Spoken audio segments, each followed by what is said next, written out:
কৰ্তা অনুসৰি ক্ৰিয়াপদসমূহ কেনেধৰণে ব্যৱহাৰ হয় আজি তাক আলোচনা কৰিবলৈ লোৱা হৈছে। সকলোকে লহৰ কৃষ্ণলৈ স্বাগতম জনাইছোঁ।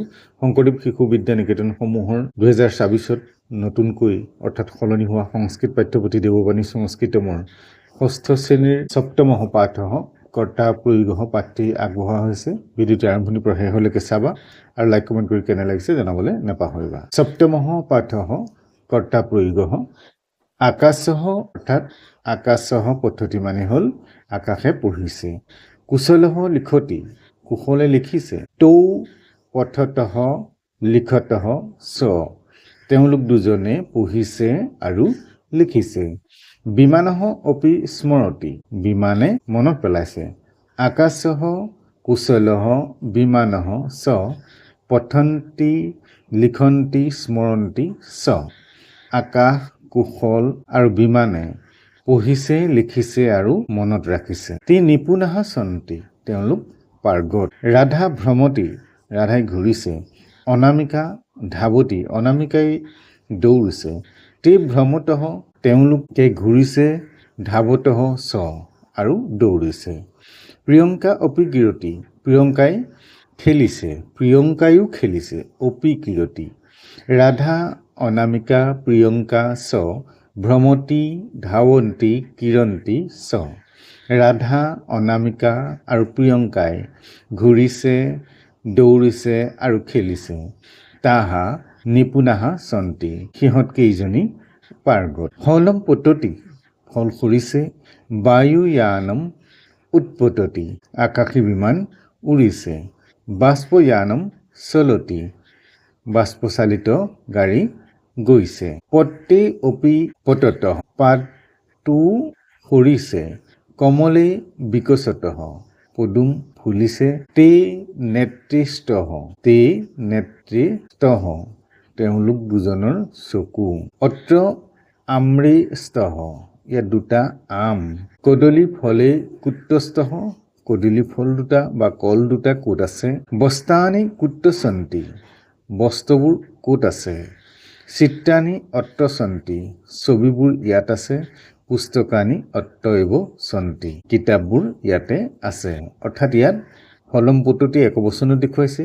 পত্তে দ্বিবচনত দেখুৱাইছে একাৰান্ত। তাৰপিছত বস্তানি সন্তি বহু বচনত দেখুৱাইছে। তাৰপিছত আছে সাগৰিকা ৰাধিকা ত্বং সুন্দৰং নৃত্যশ্ৰী ৰাধিকা তুমি সুন্দৰ নাচিছা। চন্দ্ৰা তং অপি সুন্দৰং নৃত্যশ্ৰী চন্দ্ৰা তুমিও সুন্দৰ নাচিছা। যুৱাং সুন্দৰং নৃত্যথ তোমালোক দুয়োগৰাকী ধুনীয়া নাচিছা। সুকন্যা কৃষ্ণ তং মধুৰং বদসী কৃষ্ণ তুমি বৰ সুন্দৰ কথা কৈছা বা সুন্দৰকৈ কৈছা।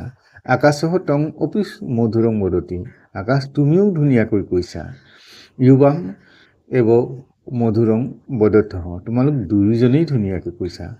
উয়ং সুন্দৰং নৃত্যথ বদথ চ তোমালোকে সুন্দৰ নাচিছা আৰু কৈছা। অহং ছাত্ৰঃ অস্মি মই ছাত্ৰ। অহং অৰ্থাৎ মই ছাত্ৰঃ অস্মি মই ছাত্ৰ। অহং ছাত্ৰা অস্মি মই ছাত্ৰ। আমাং ছাত্ৰৌস্ত আমি দুজন ছাত্ৰ। বয়ং ছাত্ৰাহ স্ম আমি ছাত্ৰ। বয়ং ছাত্ৰাহ আমি ছাত্ৰ। সদৈব ক্ৰীড়ামহ পঠামহ আমি সদায় খেলোঁ আৰু পঢ়োঁ। প্ৰসন্নাহ চ ভৱামহ সন্তুষ্ট হওঁ। অতঃ বয়ং সদা স্वस्थাহ স্মঃ সেইকাৰণে আমি সদায় স্বাস্থ্যৱান বা সুস্থ। অভ্যাসাহাত কি দিয়া আছে চোৱা। 1 নম্বৰতে দিয়া আছে ৰিক্ত স্থানং পূৰত কৰ্তা পদেনে কৰ্তা পদ প্ৰয়োগ কৰি খালী ঠাই পূৰ কৰিব লাগে। যেনেকৈ ক দিছে চহ বা চা দুয়োটাই ব্যৱহাৰ কৰিব পাৰি। পদ্ধতি তে বা তাহা বা বালকাহা লিখিব পাৰোঁ। লিখন্তি তম গচ্ছসি পুষ্পে কলিকে বিকশতঃ এনেধৰণে কৰিব পাৰি। তাৰপিছত আকৌ এটা এটা পদতে হয়। অহম ভ্ৰমামি যুৱাম হসথঃ উয়ম ধাৱথঃ আবাম বদামহ বয়ম স্মৰামহ। তৌ ব্যৱহাৰ কৰিব পাৰোঁ। তে বা চাটু এনেধৰণে ব্যৱহাৰ কৰিব পাৰোঁ। নমতঃ। তাৰপিছতে 2 নম্বৰলৈ যদি আহোঁ 2 নম্বৰত দিছে ক্ৰিয়াপদেন ৰিক্ত স্থানানি পূৰত ক্ৰিয়াপদ ব্যৱহাৰ কৰিবলৈ।